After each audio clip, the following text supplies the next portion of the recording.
乌军 ATACMS 导弹再立功，摧毁卢甘斯克的俄空军基地。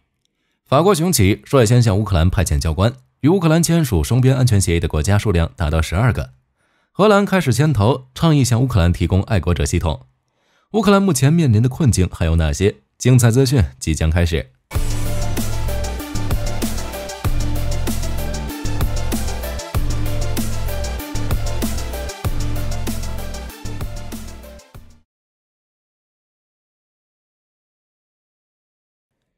大家有没有发现，随着北约军援的抵达，乌军反攻力度急速加强不说，所获战果也加速加大。这不，乌军再次动用配有集束弹头的 ATACMS 导弹，于28日凌晨时分袭击了位于卢甘斯克的俄空军基地，并引发大火。据悉，起火面积达800平方米。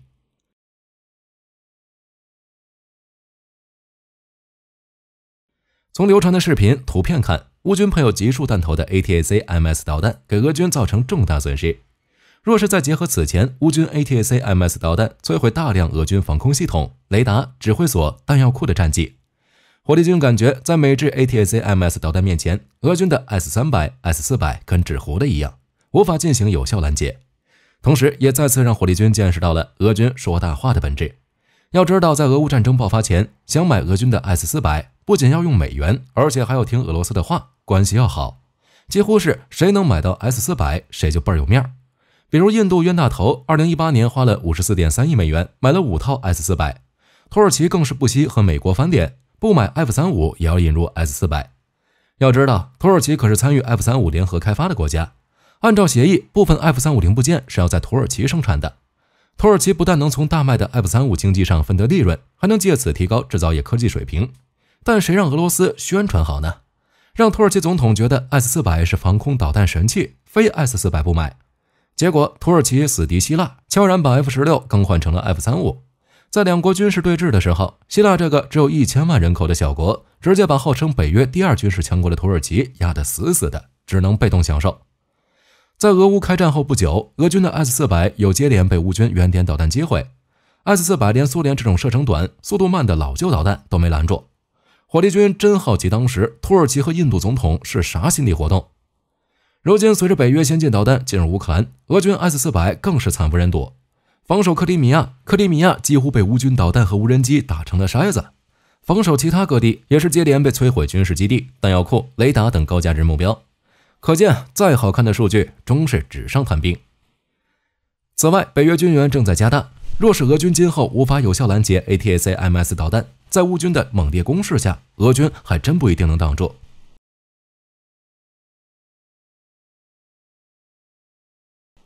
据法新社28日报道，乌军总司令希尔斯基27日签署命令，将允许法国教官进入乌克兰武装部队训练中心，并熟悉其基础设施和人员。随后，乌国国防部表示，乌克兰目前正在与法国和其他盟国协商派遣教官计划。此前，爱沙尼亚、立陶宛和部分欧洲国家都表示已经准备好向乌克兰派遣教官，但直至目前尚未有正式培训计划出台。27日晚，法国国防部作出回应称，正如多次提到的那样，在乌克兰领土训练军人仍在讨论当中。若是该计划最终成了，那这些军事教官的使命是什么呢？教官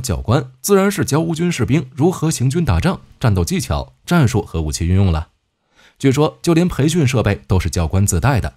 从而帮助乌军进行如电子战、特种作战等高级培训，以便适应乌军如今的现代化装备。而且作为教官，若是遇到难题，向其请教呢，也在情理之中，是乌军未来战场重要的咨询对象，可为军事行动的规划和执行提供宝贵的建议。此外，法国还专注加强乌军的机构能力，像乌军前2周开始的参谋部大改革，火力军觉得乌军可向法国教官们请教经验，来建立更有效的指挥和控制参谋部，制定长期培训计划。这样乌军战斗力不仅能再度提高，也将变得更加持续有效。而且若是法国教官来到乌克兰教学，带来的积极变化还会有很多。如在乌克兰授学训练场，法国可以派兵驻守，在其周围部署防空力量，帮助乌军进行防空。又或是将现在1万人在法国受训的乌克兰士兵全部放回乌克兰，这样便可以在现有法国武器的操作和维护培训、情报专业培训、医疗服务等项目基础上，进行更深层次的战术训练等项目，直接将后勤人员转化为一线战斗人员。届时，乌军作战人员数量和战力都会有不小的提升。接下来就看乌克兰和法国的协商结果了，火力军也会持续关注。据联合早报、法新社等媒体报道，5月28日，比利时首相德克罗与到访的乌克兰总统泽连斯基签署了双边长期安全协议，其中包含比利时今年向乌克兰提供至少 9.77 亿欧元的军事援助，以及比利时承诺在协议的10年期限内向乌克兰提供支持，并首次规定了将在2028年之前向乌克兰提供30架 F-16 战机，且第一架 F-16 战机将会在今年交付。比利时外交部长哈贾拉赫比卜则强调称，比利时国防部还将从其库存中获取弹药，以装备用于乌克兰的 F-16 战机。结合此前丹麦将转让19架，挪威将转让22架，荷兰将转让24架，总计共65架的 F-16 战机将于6月开始陆续交付。而比利时的援助将使乌克兰获得的 F-16 承诺达到95架。那乌克兰会组建多少个 F-16 中队呢？首先，通常情况下，一个战机中队会由12到24架战机组成，北约标准则通常在18架左右。其次 ，F-16 到乌克兰需要承担作战需求，如在外出打击，需要给俄军施加巨大压力。在本土防御方面 ，F-16 需要覆盖乌克兰全境，提供持续的空中巡逻和拦截能力。因此，援助的95架 F-16 需要考虑分布区域，以便快速反应和支援。因此，若是在战前，乌克兰可以选择按18架一个中队的标准，组建5个战机机队，其中2个中队专门负责本土防空和拦截任务，2个中队部署在关键的空军基地，进行快速反应和支援地面部队任务，1个中队负责近距离空中支援和侦察任务。但如今，俄乌战争已经打了2年多，考虑到战争的持续性和变化性，需要确保有足够数量的战机中队，能够轮换和提供持续的作战支援，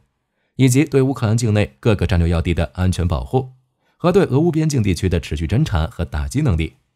乌军可以选择12架 F-16 为1个中队，组建7到8个战机中队，这样可以更好满足持续作战的需求，确保在实际战场上能够有足够的空中力量进行作战支援和防御，同时也可以与其他如无人机、直升机等武器形成综合作战能力。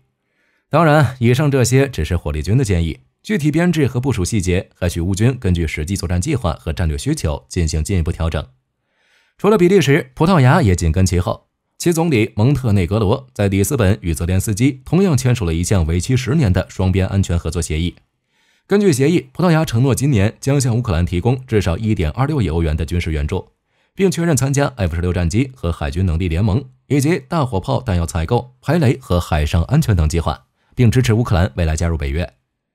截至目前，与乌克兰签署双边安全协议的国家已经有12个，分别是英国、德国、法国、丹麦、加拿大、意大利、荷兰、芬兰、拉脱维亚、西班牙和此次的比利时和葡萄牙。协议内容大同小异。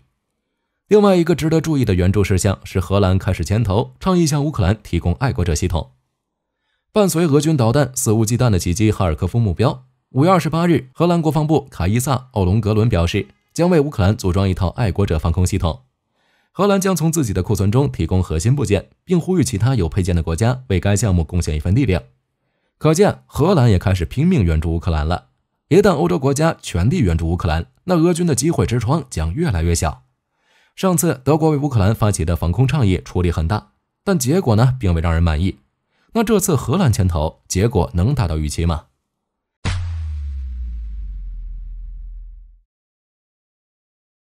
在俄乌这场长期消耗战中，俄军未能迅速结束战争，其优势正在逐渐消失。乌克兰因获北约支持，获胜几率大增。当然，一些麻烦还是有的，像上述提到的派兵问题。今年2月，法国总统马克龙曾谈及向乌克兰派遣北约军队的可能性，但却遭到许多盟友反对。如德国总理舒尔茨就已排除向乌克兰派造德国军人的可能性。因此，与此前情报共享、军援等行为不同，向乌克兰派兵意味着北约直接参战，会导致战争升级。克里姆林宫呢，也给北约画出了红线，即北约正式派遣军事人员进入乌克兰，将被视为北约和俄罗斯开战，这后果是德国不愿意承受的。或是上期视频提到的防空保护网，据 RT 和德新社5月27日报道，对于北约正在讨论的使用防空系统封锁乌克兰西部领空提议，遭到了德国的直接反对，称这种做法是直接介入俄乌战争。最后就是依然存在的弹药问题。尽管因北约不断向乌克兰提供军事援助，使乌军与俄军的炮火比从原先的10:1提高到5:1，但这一数据对比仍凸显出乌军依旧面临巨大挑战。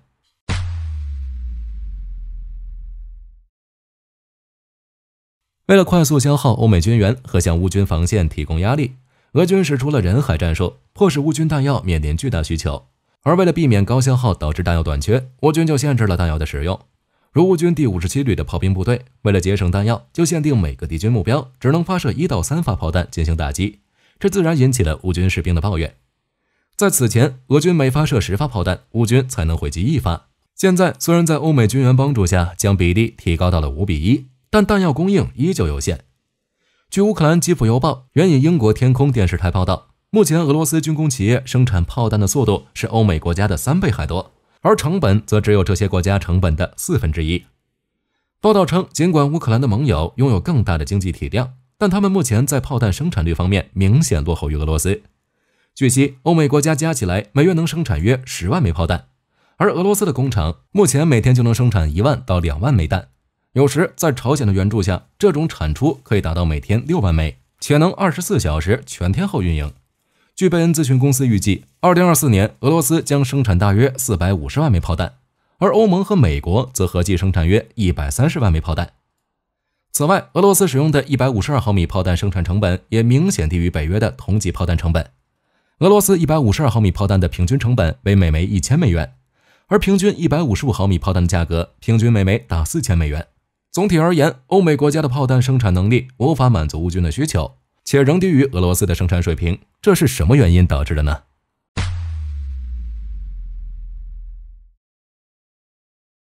在今年1月，欧盟未能如期在今年3月前向乌克兰提供100万枚炮弹时，就通过弹药生产支持法案，拨款5亿欧元来加快生产，但却受制于弹药短缺、缺工、缺原料等原因，实在是巧妇难为无米之炊，尤其是在火药、炸药方面。冷战结束后，由于武器需求的大幅下降，迫使很多欧洲炸药制造商缩减了业务，或是合并，或是干脆停业。如英国在2008年关闭了其最后一家炸药工厂，许多国家的兵工厂不是被私有化，就是被封存，导致其生产效率都远低于工业规模。因此，欧美国家的弹药供应链几乎是没有多余产能供应乌克兰激增的弹药需求的。不过，受到欧盟弹药生产支持法案补贴的吸引，许多国家正投入资金扩大产能，但这需要时间。据一位业内人士指出，这一过程起码需要3到7年时间。如德国莱茵金属正在匈牙利建设一个炸药工业复合体，但生产估计要到2027年才会开始。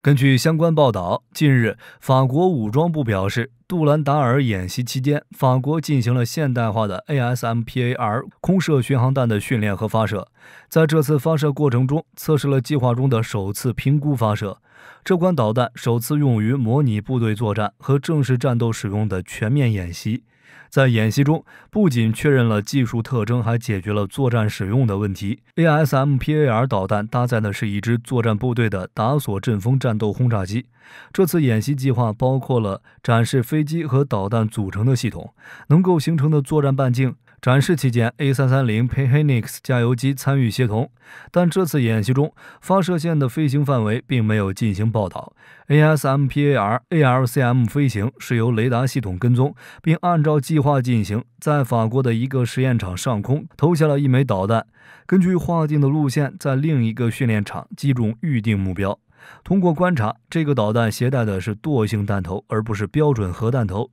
ASMPAR 是一种超音速巡航导弹，是专门为了不同种舰载机而设计的，能够向远程目标发射核弹头。相关人士认为，它是一种战略威慑的手段，并且在这种能力上是对潜射弹道导弹的补充。ASMPAR 拥有着加长的机身和尖形机头整流罩，在中央部分，机身由进气口以及向发动机提供空气的通道膨胀。尾部有一组小翼展的机翼和方向舵，火箭总长度为 5.4 米，主体圆柱形部分直径为380毫米，其实重量860公斤。所有 ASMP 系列导弹均配备冲压喷气发动机，足以实现高达3兆的速度。ASMPAR 的飞行范围已增加至500公里。火箭配备了使用惯性和卫星导航的自动驾驶仪，按照预定程序飞行到指定坐标的目标。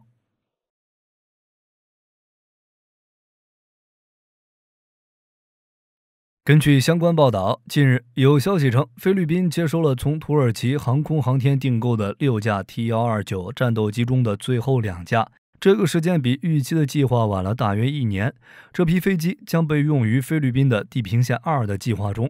这个计划的制定是为了实现菲律宾武装部队的现代化。这个协议是通过土耳其达成的政府间的协议，它的整个价值达到2.69亿美元。菲律宾相关人士表示，这2架飞机将在本月投入使用之前进行技术检查。根据了解，这款战斗直升机能够在炎热、高温以及海上条件下展示出极高的性能而出名。预计它能够显著提高空军作战能力，特别是在城市战场场景中。T-129是一种双引擎攻击直升机，专为昼夜任务而设计。它具有观察和瞄准系统、精确武器能力和致命的火力支援技术。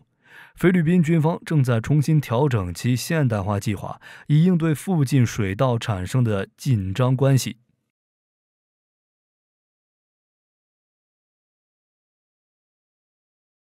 据相关信息表示，近日莱茵公司突然宣布，他们已经和欧洲客户签署了一项重要的合同。合同的主要内容就是莱茵金属将为这些客户提供用于潘扎哈 BAS-52自行榴弹炮的3位数 L2000 枪管系统。这个合同的总价值达到了数亿欧元。同时，这个合同也昭示着莱茵公司正在不断地扩大它的枪支和武器生产能力，进行了实质性的一步。交付的时间将计划在2024到2029年之间。这一计划说明莱茵金属公司满足对先进武器的需求和战略。